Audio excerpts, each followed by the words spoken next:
বিসমিল্লাহির রহমানির রহিম। নবম দশম শ্রেণীর শিক্ষার্থীরা, পদার্থবিজ্ঞান ক্লাসে তোমাদের সবাইকে জানাচ্ছি অনেক অনেক শুভেচ্ছা ও স্বাগতম। আজকে আমরা পড়ব অধ্যায় 2, গতি। এই গতির একটি গুরুত্বপূর্ণ টপিকস হচ্ছে রাশি। তো রাশি সম্পর্কে প্রথমে আমরা জেনে নিই। রাশি কি, রাশি কত প্রকার ও কি কি। ভৌত জগতে যা কিছু পরিমাপ করা যায় তাই রাশি। রাশিকে মূলত 2 ভাগে ভাগ করা যায়। আমাদের একটু খেয়াল রাখতে হবে, রাশিকে 2 ভাগে ভাগ করা যায় মূলত 2 ভাগে। 1 মৌলিক রাশি, 2 যৌগিক রাশি বা লব্ধ রাশি। প্রথমে আমরা জানব মৌলিক রাশি সম্পর্কে। মৌলিক রাশি যে সকল রাশি স্বাধীন, অর্থাৎ যে সকল রাশি অন্য কোনো রাশির উপর নির্ভর করে না, অন্যান্য রাশি এদের উপর নির্ভর করে, তাদেরকে মৌলিক রাশি বলে। অর্থাৎ মৌলিক রাশিগুলো হচ্ছে স্বাধীন, এরা কারো উপর নির্ভর করে না। এই রকম মৌলিক রাশি রয়েছে 7টি। মৌলিক রাশি কয়টি? 7টি। এটা আমাদের মুখস্থ রাখতে হবে। মৌলিক রাশি 7টি হলো দৈর্ঘ্য, ভর, সময়, তড়িৎ প্রবাহ, তাপমাত্রা, পদার্থের পরিমাণ, দীপন তীব্রতা। এদের একক সহ আমাদের মুখস্থ রাখতে হবে। যেমন দৈর্ঘ্যের একক হচ্ছে মিটার, প্রতীক হচ্ছে এম।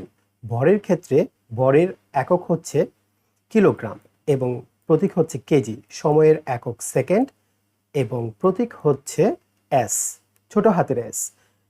বিদ্যুৎ প্রবাহ বা তড়িৎ প্রবাহের একক হচ্ছে এম্পিয়ার, বড় হাতের এ। তাপমাত্রা একক হচ্ছে কেলভিন, বড় হাতের কে। পদার্থের পরিমাণ মোল, এম ও এল, মোল। আর দীপন তীব্রতার একক হচ্ছে ক্যান্ডেলা, প্রকাশ করা হয় ছোট হাতে সি ডি দ্বারা, সিডি। এই 7টি মৌলিক রাশি আমাদের পদার্থ বিজ্ঞানে ক্ষণে ক্ষণে লাগবে। তো এই 7টি মৌলিক রাশি আমরা মুখস্থ করে নিব। এরপরে দেখব আমরা একক। মৌলিক রাশির একককে মৌলিক একক বলে। অর্থাৎ আমরা মৌলিক রাশির যে এককগুলো দেখলাম এগুলি হচ্ছে মৌলিক একক। এই মৌলিক একক আমাদেরকে একটু খেয়াল রাখতে হবে, পরবর্তীতে এগুলি আমাদের কাজে লাগবে। এখন আমরা দেখব লব্ধ রাশিটা কি। আমরা কিন্তু একটু আগে দেখে আসলাম মৌলিক রাশি, যারা অন্য কোনো রাশির উপর নির্ভর করে না এবং স্বাধীন। এবং মৌলিক রাশি হচ্ছে 7টি। কয়টি? মৌলিক রাশি 7টি। এবার দেখব যৌগিক রাশি বা লব্ধ রাশি। যে সকল রাশি স্বাধীন নয় বা স্বাধীন না, অর্থাৎ যে সকল রাশি অন্য কোনো রাশির উপর নির্ভর করে, তাদেরকে বলা হয় লব্ধ রাশি বা যৌগিক রাশি। তাহলে যৌগিক রাশি কিন্তু অসংখ্য। আমাদের মৌলিক রাশি হচ্ছে লিমিটেড 7টি, কিন্তু যৌগিক রাশি যারা মৌলিক রাশি দিয়ে তৈরি তারা কিন্তু অসংখ্য। এরকম কয়েকটি উদাহরণ আমরা এখানে লিখেছি। উদাহরণ, 7টি মৌলিক রাশি বাদে বাকি সব লব্ধ রাশি। এটা আমাদের খেয়াল রাখতে হবে। এটা পরীক্ষায় সহজে আমরা এমসিকিউতে এই অ্যান্সারটা করতে পারবো। আমরা যদি 7টি মৌলিক রাশি মুখস্থ রাখতে পারি, তাহলে 7টি মৌলিক রাশি বাদে বাকি সব হচ্ছে যৌগিক রাশি বা লব্ধ রাশি। যেমন বেগ, বল, ত্বরণ, বিভব ইত্যাদি লব্ধ রাশি। এই বেগ, বল, ত্বরণ, বিভব এগুলি কিন্তু মৌলিক রাশি এই 7টার মধ্যে নাই। তো এই রকম লব্ধ রাশি কিন্তু অসংখ্য রয়েছে। তো অসংখ্য মুখস্থ না রেখে আমরা যদি মৌলিক রাশি 7টি মুখস্থ রাখি, আর তাহলে বাকি সব লব্ধ রাশি আমরা অ্যান্সার করতে পারবো। এবার আমরা দেখব একটি অনুধাবনমূলক কোশ্চেন। বল একটি লব্ধ রাশি, ব্যাখ্যা করো। যদি এই ধরনের কোশ্চেনগুলি আসে তাহলে আমরা কিভাবে অ্যান্সার করব? বল একটি লব্ধ রাশি বা যৌগিক রাশি, কারণ বল এটা কিন্তু, এই ফোর্স কিন্তু আমাদের 7টা মৌলিক রাশিতে ছিল না। তো আমরা এই ধরনের অ্যান্সারগুলো, বল আসতে পারে, চাপ আসতে পারে, ক্ষমতা আসতে পারে, তো কাজ আসতে পারে, এগুলি আমরা কিভাবে অ্যান্সার করব সেটা একটু দেখে নিই। এই বল যে অনেকগুলো মৌলিক রাশি দিয়ে তৈরি, এটাই আমাদেরকে দেখাতে হবে। তাহলে আমরা বলতে পারবো বল মৌলিক রাশির উপর নির্ভরশীল, অতএব বল একটি লব্ধ রাশি বা যৌগিক রাশি। আমরা জানি বল মানে কি। বল হচ্ছে ভর আর ত্বরণের গুণফল। আমরা দেখতে পাচ্ছি বল, এখানে আমরা লাল কালার করে লিখেছি। বলটাকে আমরা লিখতে পারি ভর ও ত্বরণের গুণ আকারে। তো এই ত্বরণ কিন্তু আবার লাল কালার দিয়ে লিখেছি, কারণ ত্বরণটাকে আমরা লিখতে পারি আবার বেগ বাই সময়। ত্বরণ হচ্ছে বেগের সময়ের সাথে বেগের পরিবর্তন। তো একক সময়ে বেগের পরিবর্তন, সেটাই হচ্ছে ত্বরণ। তো ত্বরণকে আমরা বেগ বাই সময় লিখতে পারি।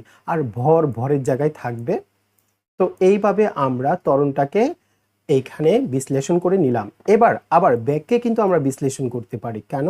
কারণ বেগ হচ্ছে একক সময়ে সরণের পরিবর্তন। তো বেগের পরিবর্তে আমরা সরণ বাই সময় লিখতে পারি। আর আগে সময়টা নিচে ছিল, তাই এখানেই থাক। ভর নিচে, ভরটা কিন্তু উপরে আগে থেকে গুণ আকারে ছিল, এটা এখানে থাক।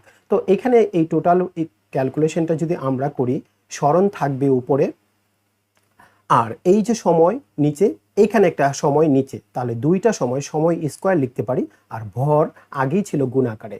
তো আমরা দেখতে পেলাম যে এখানে আমাদের যে লাল কালারের যেই শব্দগুলি ছিল সেগুলি কিন্তু আমরা বাংতে বাংতে আস্তে আস্তে কালো কালার করে ফেললাম। অর্থাৎ বলকে আমরা বাংলাম কিভাবে, ভর ইন্টু ত্বরণ, ত্বরণকে হচ্ছে লিখলাম বেগ বাই সময়, বেগকে আবার বাংলাম সরণ বাই সময়। এইভাবে সর্বশেষে আমরা যেটা পেলাম সেটা হচ্ছে ভর সরণ সময়। ভর হচ্ছে একটি মৌলিক রাশি, সরণ হচ্ছে একটা মৌলিক রাশি, কারণ সরণ, দৈর্ঘ্য দূরত্ব এগুলি সবই হচ্ছে একই জাতীয় রাশি। এই যে দূরত্ব, তো এই দূরত্বই হচ্ছে সরণ, দূরত্ব, দৈর্ঘ্য একই কথা। তাহলে সরণ একটা মৌলিক রাশি, সময় একটা মৌলিক রাশি, ভর একটা মৌলিক রাশি। বলের পরিবর্তে আমরা তিনটা মৌলিক রাশি পেলাম। এখানে ভর, সরণ এবং সময় হলো মৌলিক রাশি। সুতরাং একাধিক মৌলিক রাশি সমন্বয়ে গঠিত হওয়ায় বল একটি লব্ধ রাশি প্রমাণিত। এইভাবে আমরা এই বলের মতো যেই সকল লব্ধ রাশিগুলি আছে আমরা ব্যাখ্যা করে প্রমাণ করতে পারি যে এরা লব্ধ রাশি বা যৌগিক রাশি। এবার আমরা দিক বিবেচনায় রাশি ক্লাসিফিকেশন করব। এর আগে দেখেছিলাম যে রাশিকে আমরা দুটি ভাগে ভাগ করতে পারি, মূলত দুটি ভাগে, মৌলিক রাশি, লব্ধ রাশি। এবার কিন্তু দিক বিবেচনায় আমরা যদি একটু খেয়াল করি, দিক বিবেচনায় রাশি কত প্রকার ও কি কি। দিক বিবেচনায় দুই প্রকার, ভেক্টর রাশি আর হচ্ছে স্কেলার রাশি। ভেক্টর রাশির আরেকটা নাম হচ্ছে দিক রাশি, আর স্কেলার রাশির আরেকটা নাম হচ্ছে অদিক রাশি। তো নামেই আমরা বুঝতে পারছি ভেক্টর রাশি যেটা দিক রাশি, এটাতে দিক থাকবে, আর স্কেলার রাশিতে কোনো দিক থাকবে না, শুধু মান থাকবে। তো আমরা সংজ্ঞাটা একটু দেখে নিই। প্রথমে দেখব আমরা দিক রাশি বা ভেক্টর রাশি, যে সকল রাশির মান ও দিক উভয় রয়েছে। তো এইখানে কিন্তু আমরা লিখে দিয়েছি মান ও দিক উভয় রয়েছে, মান ও দিক উভয় রয়েছে, তাকে বলা হয় ভেক্টর রাশি বা দিক রাশি। যেমন বেগ, ওজন, সরণ, ত্বরণ, বল, তড়িৎ তীব্রতা, চুম্বক তীব্রতা, চুম্বকত্ব ইত্যাদি, এগুলি হচ্ছে ভেক্টর রাশি। এদের মানও আছে, দিকও আছে। বেগের মানও আছে, দিকও আছে। একইভাবে ওজনের মানও আছে, দিকও আছে। তো এবার দেখবো আমরা যাদের শুধু মান আছে, কোনো দিক নাই, অদিক রাশি বা স্কেলার রাশি। যে সকল রাশির মান রয়েছে কিন্তু দিক নেই, তাদেরকে বলা হয় অদিক রাশি বা স্কেলার রাশি। এইরকম কারা আছে? কাজ, সময়, ক্ষমতা, চাপ। তো এই যে আমরা চারটা উদাহরণ এখানে উল্লেখ করলাম, তো এই চারটা উদাহরণ, এদের কিন্তু শুধু মান আছে। যেমন কাজের কিন্তু কোনো দিক নাই, এটা হচ্ছে শুধু মান, যে এত জুল, 10 জুল কাজ, কোন দিকে সেটা কোনো প্রশ্ন এখানে আসে না। তো এইখানে কোনো প্রশ্নের উদ্রেক হয় না। যেমন সময়, আমরা কখনো যদি বলি যে এখন সময় 1:30, তাহলে এটা কোনো দিক বলি না যে এখন উত্তর দিকে 1টা বাজে, দক্ষিণ দিকে 1টা বাজে, বা এই দিকে 1টা বাজে, বা এই দিকে 30 মিনিট, এই রকমটা কখনোই আমরা বলি না। তো এই যেগুলি প্রকাশ করতে দিকের কোনো প্রয়োজন নাই, সেগুলি হচ্ছে অদিক রাশি। শুধুমাত্র মানের প্রয়োজন, তারা হচ্ছে অদিক রাশি বা স্কেলার রাশি। তো এখন ভেক্টর রাশিগুলি হচ্ছে লিমিটেড, মানে অল্প কয়েকটা উদাহরণ আছে। আর অদিক রাশি বা স্কেলার রাশির উদাহরণ কিন্তু অসংখ্য। আমরা যদি ভেক্টর রাশির উদাহরণগুলি মনে রাখতে পারি, তাহলে বাকি সব কিন্তু স্কেলারায় আমরা উত্তর করতে পারবো। তো ভেক্টর রাশিগুলোকে মনে রাখার জন্য আমরা এখানে একটা সূত্র লিখেছি। ভেক্টর রাশি মনে রাখার সূত্র: বেগম, ওদের, সরম, টরম বলতে কিছু নাই, তবে তীব্রতা, প্রাবল্য, চুম্বকত্ব আছে। তো বেগমের যদি কেটে দেই বেগ, ওদের হচ্ছে ওজন, ওতে ওজন, সরমের সরণ, টরমের ত্বরণ, বলতে তে কেটে দিলে বল। তারপর এখানে আছে তীব্রতা, প্রাবল্য, চুম্বকত্ব। এখানে তীব্রতা আর প্রাবল্য, তড়িৎ তীব্রতা, চুম্বক তীব্রতা, প্রাবল্যের ক্ষেত্রে তড়িৎ প্রাবল্য, চুম্বক প্রাবল্য, প্রাবল্য শব্দটা থাকলেই, তীব্রতা শব্দটা থাকলেই ভেক্টর রাশি। তো এই সূত্রটা যদি আমরা মনে রাখতে পারি, বেগম, ওদের, সরম, টরম বলতে কিছু নাই, তীব্রতা, প্রাবল্য, চুম্বকত্ব আছে, তাহলে ভেক্টর রাশিগুলো আমাদের মুখস্থ হয়ে যাবে এবং বাকি সব আমরা স্কেলারে অ্যান্সার করতে পারবো। তো এই বিষয়গুলো যদি আমরা একটু খেয়াল রাখি তাহলে আমরা এই রাশির যেই এমসিকিউগুলো আসে সেগুলিও অ্যান্সার করতে পারবো এবং জ্ঞানমূলক অনুধাবন এর যে কোশ্চেনগুলো আসে সেগুলো আমরা অ্যান্সার করতে পারবো। আমরা একটু টেস্ট করে দেখি যে আমরা কেমন পারছি।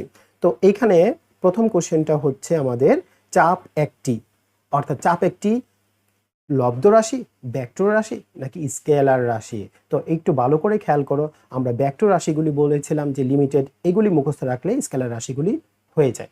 আমাদের সূত্রটা যেটা ছিল সেটা যদি একটু খেয়াল করি, বেগ, ওজন, সরণ, ত্বরণ, বল, তীব্রতা, প্রাবল্য, চুম্বকত্ব, এগুলির মধ্যে কিন্তু এই সূত্রের মধ্যে কিন্তু চাপ শব্দটা নাই। ভালো করে খেয়াল করো, একটা শব্দের মধ্যে চাপ শব্দটা নাই।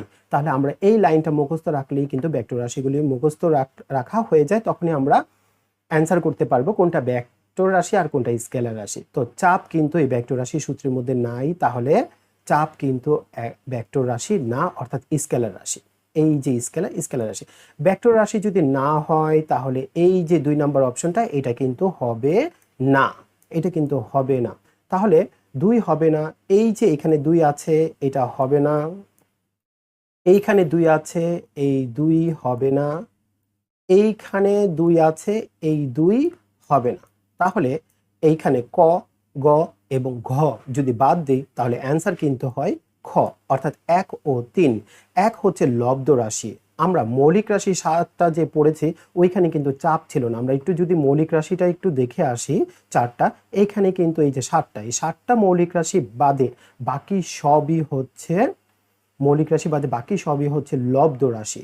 তাহলে আমাদের এইখানে যে চাপ, এই চাপ কিন্তু মৌলিক রাশি না, এটা কিন্তু লব্ধ রাশি। এই জন্য 1 ও 3 হবে অ্যান্সার। এইভাবে আমরা মৌলিক রাশি, লব্ধ রাশি, ভেক্টর রাশি, স্কেলার রাশি মুখস্থ রাখতে পারি এবং অ্যান্সার করতে পারি। আমরা যদি আরেকটা পরীক্ষা দিই, কোনটি ভেক্টর রাশি, তোমরাই বলো কোনটি ভেক্টর রাশি। আমাদের ভেক্টর রাশির যে সূত্রটা ছিল সেটা যদি একটু দেখে নাও, যে বেগম, ওদের সরম টরম বলতে কিচ্ছু নাই, তীব্রতা, প্রাবল্য, চুম্বকত্ব আছে। তাহলে এইখানে কিন্তু বেগ, ওজন, সরণ, ত্বরণ, বল, তীব্রতা, প্রাবল্য, চুম্বকত্ব। আমরা যদি একটু ভালো করে খেয়াল করি, এইখানে বল ফোর্স, এই ফোর্সের দিকে যদি একটু খেয়াল করি তাহলে এখানে একটু দেখো, এখানে প্লবতা হচ্ছে ঊর্ধ্বমুখী ঊর্ধ্বমুখী বল। তাহলে ভেক্টর রাশি হবে বল মানে হচ্ছে প্লবতা। দ্রুতি, কাজ, চাপ এগুলি হবে না, কারণ এগুলি আমাদের সূত্রের মধ্যে নেই। আমাদের সূত্রের মধ্যে বল আছে, এই বল হবে অ্যান্সার। বল মানে হচ্ছে প্লবতা আর বল একই জিনিস। তোমাদের একটা জিনিস খেয়াল রাখতে হবে, প্লবতা, বল, ওজন এগুলি একই জিনিস। তাহলে ভেক্টর রাশি হচ্ছে বল মানে হচ্ছে প্লবতা। এরপরে যদি আরেকটা অ্যান্সার করি, কোনটি ভেক্টর রাশি, তোমরাই বলো কোনটা ভেক্টর রাশি। এবং সবাই কিন্তু এখানে একটা ভুল করে যে তড়িৎ বিভব অ্যান্সারটা দেয়। তড়িৎ বিভব কিন্তু এখানে অ্যান্সার হবে না, কারণ তড়িৎ বিভব হচ্ছে কাজের পরিমাণ। এই কাজ আর এই কাজ, এই কাজ আর এই কাজের মধ্যে একটুখানি পার্থক্য আছে। এটা হচ্ছে 1 কুলম্ব চার্জ অসীম থেকে আনতে যে কাজ, তাতেও কিন্তু এটা কিন্তু বিভব কিন্তু এক ধরনের কাজ। এই কাজ কিন্তু আমাদের ভেক্টর রাশি না, এটা ভালো করে আমাদের খেয়াল রাখতে হবে। কাজ ভেক্টর রাশি না, কাজ হচ্ছে স্কেলার রাশি। তাহলে কোনটা অ্যান্সার হবে, দ্রুতি নাকি ভরবেগ? আমরা যদি একটু সূত্রটা দেখে নেই একটু ভালো করে, এই যে এখানে আছে বেগমের ব্যাগ, তাহলে ব্যাগ কোথায় আছে, এই যে একটু খেয়াল করো এখানে ভরবেগ, এই যে ব্যাগ শব্দটা আছে, তাহলে এটাই হবে আমাদের ভেক্টর রাশি। ভেক্টর রাশি মানে হচ্ছে যার মান ও দিক উভয় রয়েছে। এই দ্রুতি এইটা কিন্তু স্কেলার রাশি, এটার শুধু মান আছে কিন্তু দিক নেই। তো এইভাবে আমরা সহজেই একটি ছোট্ট সূত্রের মাধ্যমে, একটা কবিতার মাধ্যমে কিন্তু আমরা ভেক্টর রাশিগুলি মুখস্থ রাখতে পারি। আর ভেক্টর রাশি মুখস্থ রাখলে সকল স্কেলার রাশি মুখস্থ থাকবে। তো এই ছিল আমাদের আজকের এই চমৎকার ক্লাসটি। সবাই ভালো থেকো, সুস্থ থেকো, আল্লাহ হাফেজ।